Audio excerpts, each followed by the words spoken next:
Bismillahirrahmanirrahim. Assalamualaikum warahmatullahi wabarakatuh. Alhamdulillahirabbil alamin, wassalatu wassalamu ala nabiyyina Muhammadin wa ala alihi wa sahbihi ajmain. Allahumma la sahla illa ma ja'altahu sahla wa anta taj'alul hazana idza syi'ta sahla. Allahumma inna nas'aluka ridhaka wal jannah wa na'udzu bika min sakhatika wan nar. Allahumma 'allimna ma yanfa'una wanfa' bima 'allamtana wa zidna ilman. Subhanaka la ilma lana illa ma 'allamtana innaka antal alimul hakim. Amma ba'du. Ya ayyuhalladzina amanu taqullaha haqqa tuqatih wa la tamutunna illa wa antum muslimun. Hadirin jamaah hafizakumullah. Bersyukur kita kepada Allah Subhanahu wa taala, kita masih diberikan kemudahan-kemudahan oleh Allah.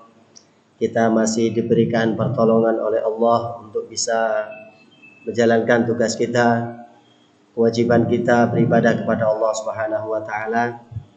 Setelah bulan Ramadan kita lalui bersama, kita isi dengan berbagai amal ibadah, berbagai ketaatan.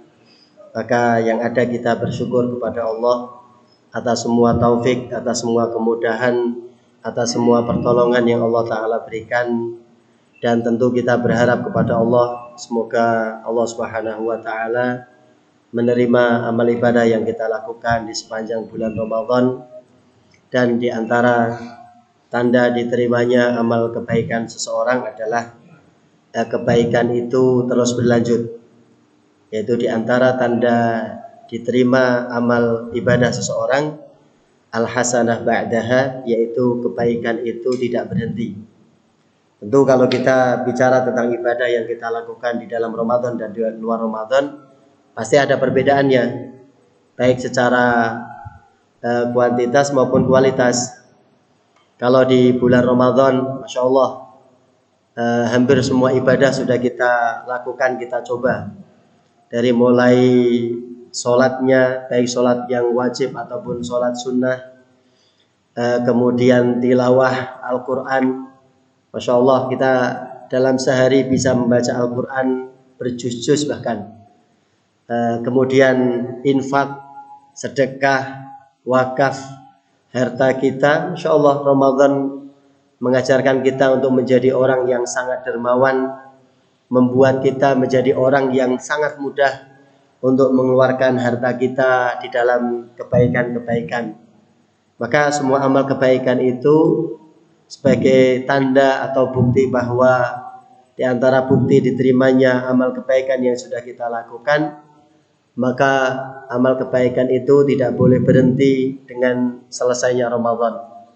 Amal kebaikan itu harus tetap berlanjut.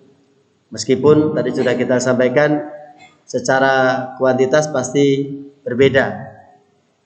Di luar Ramadan seperti sekarang Syawal, kalau di Ramadan kita bisa puasa 1 bulan full, Masya Allah.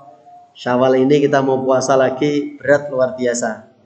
Tapi harus kita mulai pelan, tapi pasti harus kita mulai. Kita lakukan lagi puasa-puasa sunnahnya. Tentu secara semangat juga pasti berbeda. Apalagi kalau bicara kualitas, pasti jauh lebih berbeda lagi. Di Ramadan, Masya Allah, sholat yang bisa kita lakukan, kita bisa sholat dengan baik, bisa jadi tingkat kekhusyuan yang kita lakukan dalam ibadah kita, dalam sholat kita, Masya Allah luar biasa. Tapi di luar Ramadan, pasti kualitas itu akan turun. Maka tidak boleh berhenti, tidak boleh berhenti. Walaupun secara kualitas juga berbeda, maka tidak boleh berhenti. Di bulan Ramadan, Masya Allah, kita bisa sholat, mendengarkan bacaan imam, atau kita membaca Al-Quran sendiri. Kadang bisa meneteskan air mata. Tapi di luar Ramadan rasanya sulit. Rasanya sulit untuk bisa menikmati bacaan-bacaan Al-Quran, bahkan sampai menitikkan air mata, rasanya sulit. Tapi lagi-lagi kita harus tetap lakukan.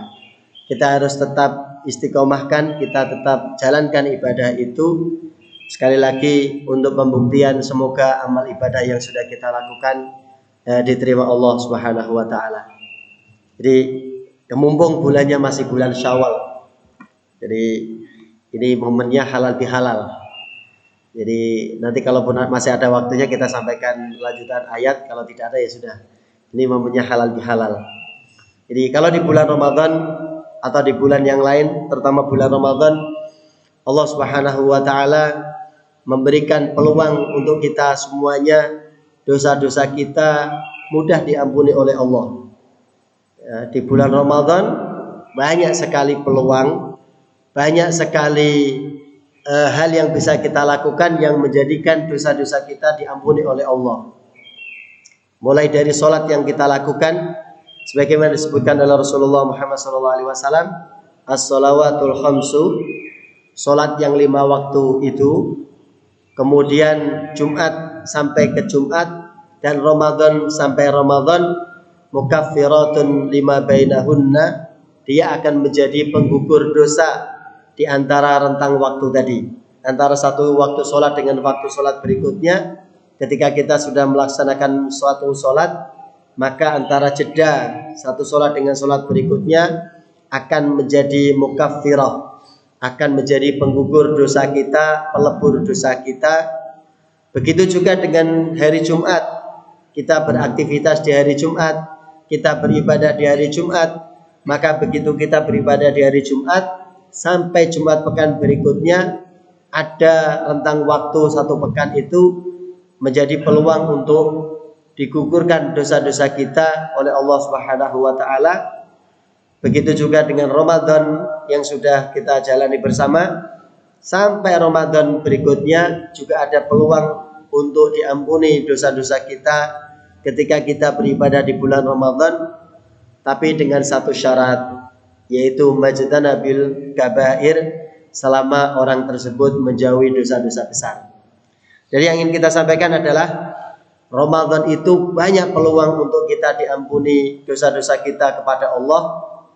Tetapi ada satu dosa yang mau tidak mau harus kita selesaikan juga, dan caranya berbeda dengan cara yang Allah Ta'ala berikan untuk Ramadan, yaitu dosa atau kesalahan yang kita lakukan antar sesama kita, sesama manusia. Maka dia tidak semudah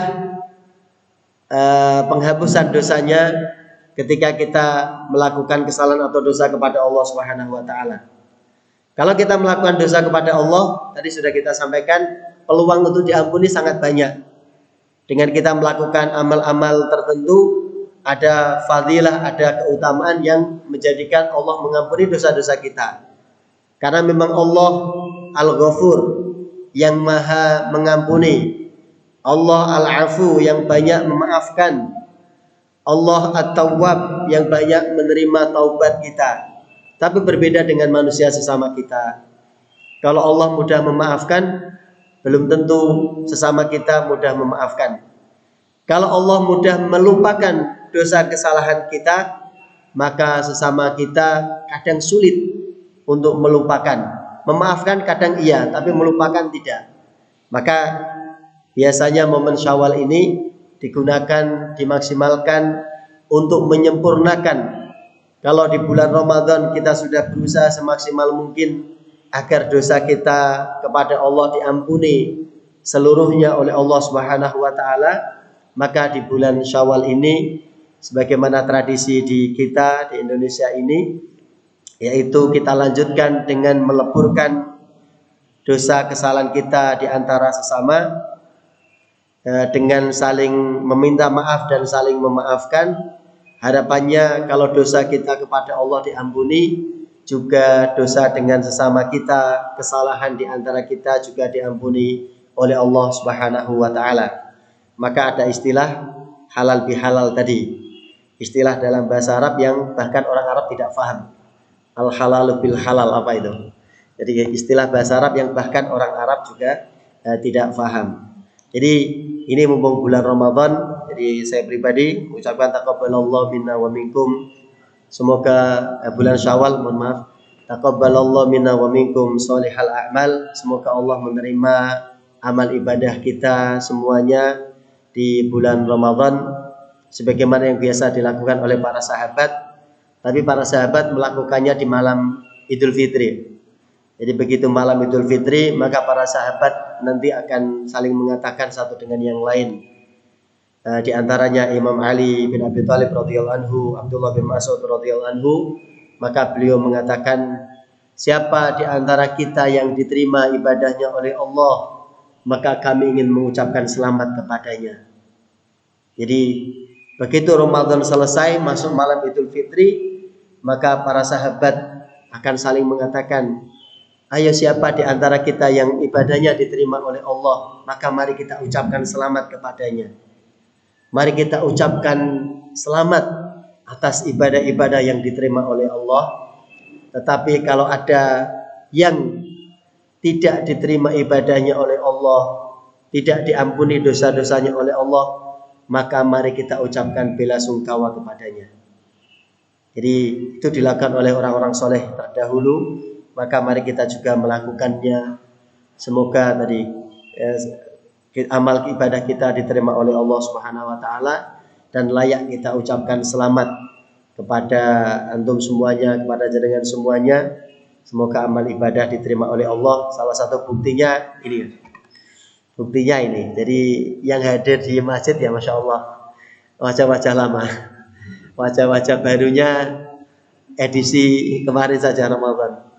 Jadi semoga hadirnya kita, tetap adanya kita di masjid Allah menjadi lagi-lagi menjadi salah satu bukti bahwa Allah menerima amal ibadah kita. Ibadah kita bukan karena Ramadan, tapi ibadah kita karena Allah Subhanahu wa taala. Ramadan boleh selesai, Ramadan boleh habis, tapi beribadah kita kepada Allah tidak selesai sampai nanti Allah yang membuat kita berhenti dari beribadah kepadanya. Jadi itu mungkin sekedar halal bihalal yang bisa saya sampaikan. Semoga interaksi kita kurang lebih bertahun-tahun lah, saya lupa mulainya kapan. Mungkin banyak khilaf, banyak salah, baik ucapan, baik perbuatan ada yang kurang berkenan, mohon dimaafkan. Mohon dibukakan pintu maaf seluas-luasnya agar nanti ketika kita berjumpa dengan Allah, di antara kita tidak saling menuntut, di antara kita tidak saling menuntut haknya. Kalaupun ada hak yang belum tertunaikan, maka mari kita tunaikan mumpung masih di dunia. Karena Masya Allah, kalau kita lihat hadis Nabi yang lain, orang yang sudah mendapatkan jatah surga tanpa hisab saja, orang yang sudah masuk surga itu tinggal belendeng.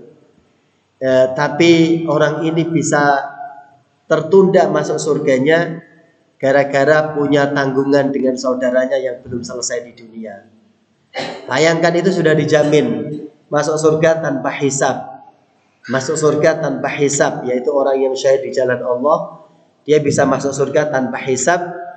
Tapi dia akan tertunda masuk surganya yang tanpa hisab tadi gara-gara masih punya tanggungan dengan saudaranya. Tanggungan itu adalah hutang. Tanggungan itu adalah hutang. Kalau hutang uang saja, hutang harta saja bisa membuat orang tertunda yang harusnya masuk surga dengan mulus tanpa ada, tidak perlu dihisab, tidak perlu melihat catatan amalnya, tidak perlu melewati mizan, bisa masuk surga langsung. Tapi gara-gara punya tanggungan materi hutang dengan sesama, dia jadi tertunda, jadi tidak mulus masuk surganya. Apalagi kalau hutang-hutang yang lain, misalnya ada yang pernah menzalimi saudaranya, Ada yang pernah mencaci saudaranya dengan lisannya, ada yang pernah menyakiti saudaranya dengan tangannya, dengan kakinya, dengan pandangan matanya. Kalau itu tidak selesai di dunia, maka khawatir nanti akan menyulitkan kita di akhirat. Bukankah kita sudah sering mendengar tentang hadis Rasulullah SAW ketika Rasulullah bertanya kepada para sahabat, tahukah kalian siapa al-muflis itu? Siapa orang yang bangkrut itu? Maka para sahabat jawabannya mungkin seperti kita. Orang yang bangkrut itu orang yang tidak punya harta, orang yang tidak punya dirham, tidak punya dinar, tidak punya rupiah, tidak punya penghasilan yang cukup. Mungkin itu juga jawaban kita. Tapi kita tahu bagaimana Rasulullah menjelaskan. Orang yang bangkrut itu orang yang nanti ketika bertemu dengan Allah Subhanahu wa taala membawa banyak sekali catatan, membawa banyak sekali ibadah-ibadah, tetapi begitu dia nanti dihisab, kemudian dipertemukan dengan orang-orang di dunia yang dulu pernah berkumpul, berinteraksi dengannya, tetapi dia pernah menzalimi mereka, maka cara membayarnya nanti bukan dengan dibalas secara fisik, tetapi cara membalasnya di hadapan Allah adalah dengan kita atau dengan memberikan kebaikan-kebaikan atau amal ibadah yang dilakukan orang tersebut kepada orang-orang yang dulu pernah disakiti, kepada orang-orang yang dulu pernah dizalimi. Bayangkan kalau bayarnya pakai amal, kan? Begitu nanti dibayarkan dengan amal-amal yang dilakukan, ternyata kesalahannya masih banyak, sementara amal kebaikannya sudah habis, maka giliran nanti dosa-dosa yang dilakukan oleh orang yang pernah dizalimi akan ditransfer kepada orang yang berbuat zalim. Maka ini pengertian al-muflis, orang yang bangkrut di akhirat, yaitu orang yang nanti datang ke akhirat membawa amal banyak, tetapi amalnya akan habis karena digunakan untuk membayar kezaliman, kesalahan yang dulu pernah dilakukan kepada saudaranya, kepada sesamanya, sehingga begitu kesalahannya banyak, sementara yang digunakan untuk membayar sudah habis, maka giliran keburukan atau kesalahan orang yang dizalimi yang akan ditimpakan kepadanya. Maka jangan sampai itu terjadi kepada kita. Jangan sampai itu terjadi kepada siapapun di antara kita. Kita sudah senang, kita sudah bahagia bisa melakukan ibadah-ibadah dan semoga diterima oleh Allah, tapi ternyata kita lupa bahwa kita pernah menyakiti si fulan, kita pernah mengambil haknya si fulan, kita pernah mencacat si fulan, kemudian si fulan belum rela, belum ridho, belum mengikhlaskan kesalahan yang kita lakukan, maka segera kita selesaikan itu agar sekali lagi kita tidak punya tanggungan lagi di hadapan Allah kepada sesama kita. Dan ini yang nanti menjadi tema pembahasan ayat kita, yaitu tentang fadzakir, dan ini bagian dari tadzkirah. Dan kita baca satu ayat kita untuk melanjutkan materi pembahasan dari surah Al-A'la yang belum selesai, yaitu di ayat yang ke-9. A'udzubillahi minasyaitonirrajim. Fadzakir, maka berilah peringatan. Setelah Allah Subhanahu wa taala menyampaikan banyak hal di awal surah Al-A'la, mulai dari Allah memerintahkan kita untuk mensucikan zatnya, mensucikan namanya, sabbihisma rabbikal a'la. Kemudian Allah sebutkan kepada kita kenapa kita harus bertasbih, mensucikan Allah, karena Allah sudah banyak memberikan kenikmatan kepada kita. Allah menunjukkan kekuasaannya kepada kita. Kemudian Allah juga menyuruh kita untuk banyak-banyak membaca Al-Quran. Sanuqri'uka fala tansa, jangan kalian lupakan Al-Quran, jangan kalian lupa dengan interaksi dengan Al-Quran.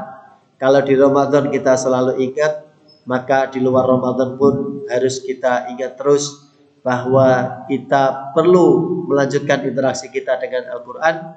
Karena di ayat ini juga disebutkan, kalau kita banyak membaca Al-Quran, wa nuyassiruka lil yusra, maka kami akan mudahkan untukmu kepada kemudahan-kemudahan. Kita sudah sampaikan seberapa banyak kemudahan, kebahagiaan yang kita inginkan, maka dia tergantung dengan seberapa banyak interaksi kita dengan Al-Quran. Jadi kita sudah pernah menyampaikannya, orang-orang soleh terdahulu kalau ditanya berapa banyak saya harus membaca Al-Quran, berapa banyak saya harus membaca Al-Quran, maka di antara jawaban yang mereka sampaikan, biqadri ma turidu minas sa'adah, sebanyak kebahagiaan yang kamu inginkan. Jadi jawabannya bukan 1 juz, 2 juz per hari, bukan. Tetapi seberapa banyak kita harus membaca Al-Quran, jawabannya adalah seberapa banyak kamu ingin bahagia. Semakin kamu ingin bahagia, maka sebanyak itu juga kamu harus membaca Al-Quran.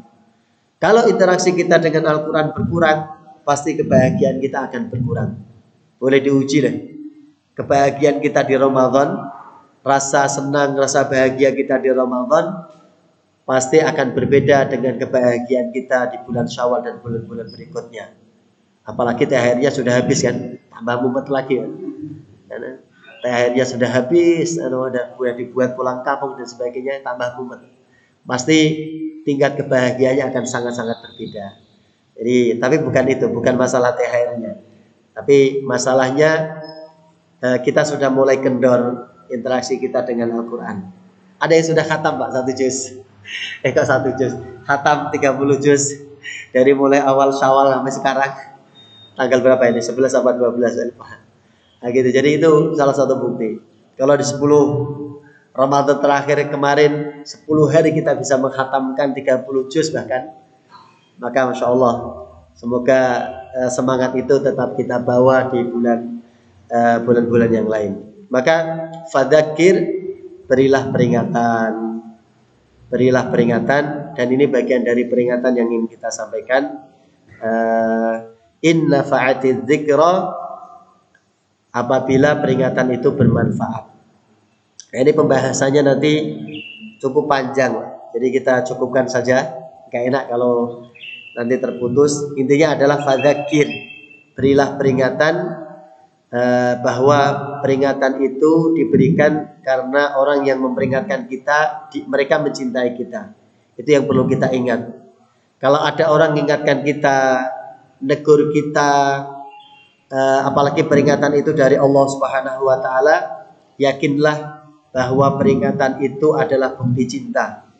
Karena yang diperintahkan untuk kita jauhi pasti sesuatu yang membahayakan, sesuatu yang merugikan bagi kita. Itu pasti. Jadi kita diperingatkan, jangan lakukan ini, tinggalkan ini, jangan minum ini, jangan makan ini, karena yang diperingatkan untuk kita tinggalkan itu pasti berbahaya untuk kita atau merugikan kita. Kalau yang datangnya dari Allah saja, peringatan yang datangnya, kalau peringatan itu datangnya dari selain Allah saja itu bermanfaat. Misalkan kalau kita lagi jalan bawa kendaraan, betapa banyak peringatan dibuat di jalan ya.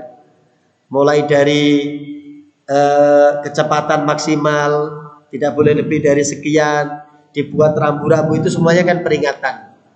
Tidak boleh kencang-kencang, kemudian peringatan lagi, ini ada rel, dibuat palang, itu juga bagian dari peringatan untuk menyelamatkan kita, untuk membuat kita terhindar dari keburukan. Maka peringatan itu dibuat agar kita selamat, agar kita terhindar dari keburukan. Kalau peringatan itu dari manusia saja bermanfaat untuk kita, apalagi peringatan itu datangnya dari Allah, pasti akan bermanfaat untuk kebaikan kita di dunia, lebih-lebih untuk kebaikan kita di akhirat. Maka fadzakir, selalu beri peringatan. Masalahnya di ayat ini nanti akan disebutkan, ada orang sudah diingatkan, ada orang sudah diperingatkan, tetapi dia tetap bandel. Maka nanti apa yang Allah sebut, atau sebutan apa yang Allah berikan kepada orang yang sudah diingatkan tapi tidak nurut, nanti ada sebutannya.